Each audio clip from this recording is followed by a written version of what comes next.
Hey Gemini, welcome to Chrysalis Invictus for your Autumn Equinox reading.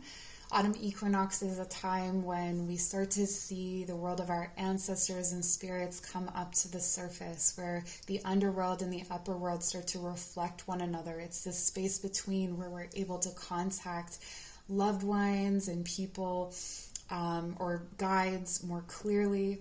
And I'm seeing for you here that there is a guidance or a guide that is coming in very strongly for you in this season that wants to lead you through something that feels really complicated. It's like a straight line that they're trying to draw for you, or they're trying to show you to connect point A to point B. And previously you may have thought that there are many other stops between point A and point B, but they are showing you that there is a clear way through. Okay, so that it's not as complicated. This is also the feeling of guidance through a labyrinth-like situation, through something that felt really tangled, but this is a disentanglement that I feel is coming in for you. And there's something here about creating a new system or a new way of doing things for you. Gort is the tree. It's ivy, so it's a vine, and it's something that has a lot of resistance, and it really clings on to things. And so this is about directing the way that you cling onto ideas, or directing what you are clinging onto. It feels like this guide wants to come through. And you can find them in a forest. I'm feeling, though, specifically that this is any little bit of nature that is sacred to you, that is close to you. I feel like this is almost like something that lives in your garden, or something that lives very close to you, or that they are with you always, but when you can hear them or connect with them is in this natural space. This could also be on a walk. If you commute by walking, you may encounter this being or this energy, and you may be in conversation with them as you are commuting, even when you don't know it. So this applies if you drive as well. This could be like an energy or entity that you communicate with quite a bit, but you don't know it as an energy or entity. You just think it's yourself that you're talking to in your head. Sorry, I'm taking a breath.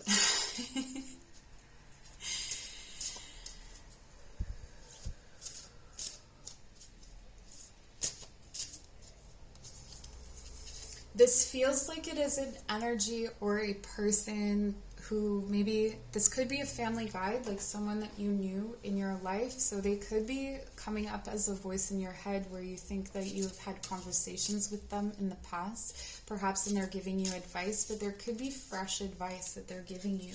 So for instance, if this is your grandfather, he's coming through to tell you that, you know, this is the way forward, this is the way through this, and I can help you with this. And so it's just about connecting into that energy.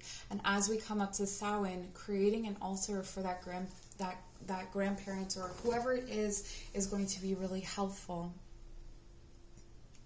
But there is this sense of, like, you're bringing something into being that they are wanting you to bring into being. Like, you are being guided to do the work for this energy or this entity. We have the card of apple. So this is something that is harvest in the autumn. This is indicating to me that there is something that is coming to fruit right now, something that is coming to fruition for you, an idea that has been enacted through you, and perhaps through this guide, with whether you know it or not. So this could be, you know, for those of you who are a writer, this could be you coming into a deeper understanding of that narrative voice that's in your head. Perhaps it is someone that you were connected to before that's asking you to write through them. This could be this could have something to do with work that you started in a degree or a diploma, or, you know, as part of your master's or dissertation, something along those lines, where it's taken on a sacred significance. So maybe it was something that you were attracted to doing research-wise, and you weren't really sure why you were attracted to doing it, but it feels like there's a sacred component coming in. There's a lot here to do with learning, a lot here to do with delving into the books, delving into the research, but then allowing the research to sing or speak for itself through this guide. Okay, the Queen of Vessels. This Queen of Vessels is coming in very strongly with the message that you should not have to struggle to connect emotionally.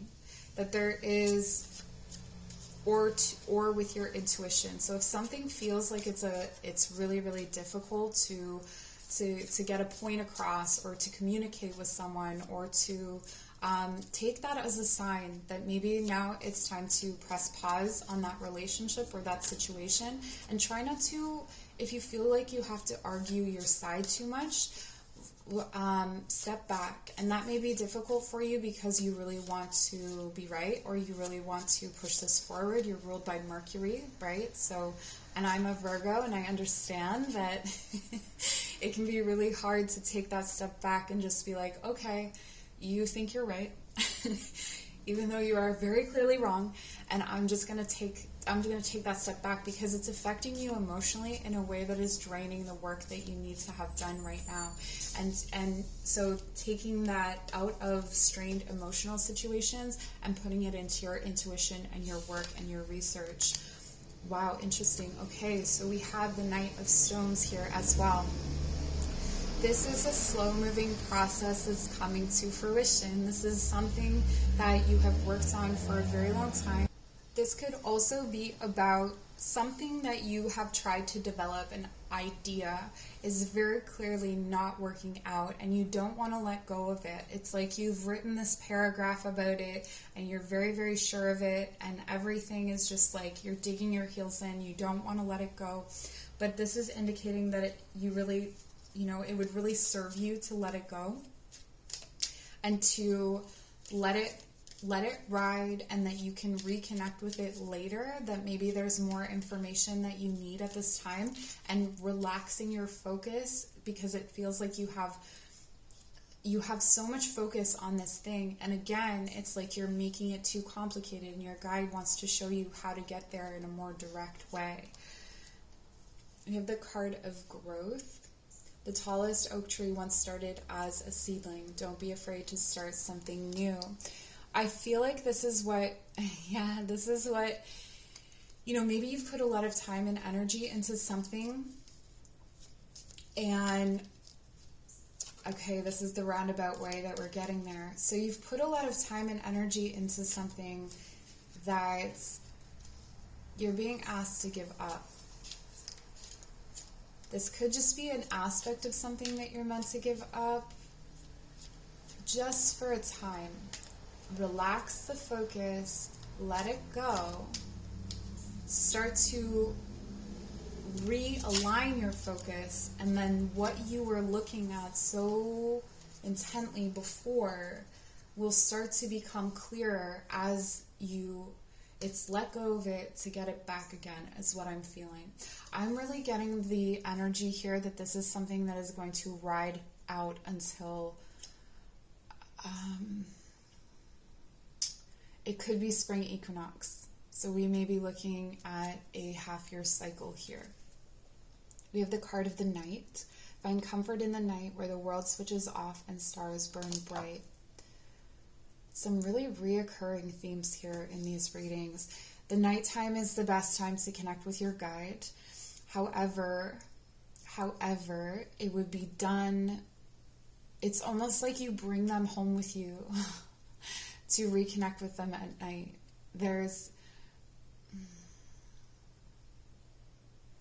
And you have to feed it. You have to feed your mind during this time. So maybe you may think, oh, this is random. Why am I feeding myself this information? Why am I feeding myself these foods? Why am I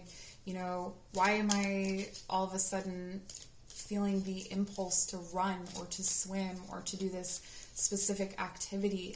And I feel like it's all going to come right, but it's not something that you are able to understand right now.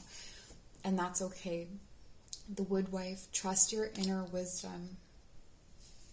This is that intuitive sense that we were talking about with the Queen of Vessels, where if you're feeling like something isn't quite right, to just let it go. Let it go for this time. I feel like there is someone in your life, a feminine energy, that is fairly disruptive to your ability to see clearly in yourself. So maybe this is a person that it's really difficult to cut yourself off from their guidance, or, you know, like this is your mother and you want to call her and you want to tell her what's going on, but when you tell her what's going on, it almost derails you or makes things more complicated. So this would be about revoking her privileges to know what's going on in that way and finding something else to talk about. I think that's key here with the Queen of Vessels. Find something else to talk about. There are only certain people, and I feel like it's mostly you and your guide, your own private dialogue with yourself and with the intellectual things that you're engaging with, like books, TV, whatever it is. It's a dialogue between you and it. So it's an inner dialogue that's key here without the interjection of others. We have strange journeys. Take control of your quest. Choose your companions wisely. Yes. Okay. This is going to be a time through this next cycle, and this is why I feel it comes into spring, where you are going to emerge you're going to emerge out of the spring with a whole new group of people. I feel like there's a retooling, a rekit that's going on in your life in terms of people, but it's also reflecting your growth and the things that you're learning about yourself. And there's definitely soul family that's going to come in that are maybe not the people that you would typically think that you should be around, or they don't look like or do what you think they would normally do. So for instance, if you're in academia and you're hanging out with like a mechanic and a cook and whatever, they have certain kinds of knowledge that you're just learning from, but they may also feel like soul family. If you feel like you have known them for a very long time, they're part of this process because there's something that you are bringing to fruition that is a slow moving process, but it's some kind of connection that you are going to make that is unique to you, and that you need the support of this spirit family or this soul family to help guide you through this growth and through this night. So it may feel dark sometimes going through this process, but you're divinely guided in all of this, okay? So that is the message that I have for you, Gemini. Thank you so much for being here, and we'll see you next time. Take care.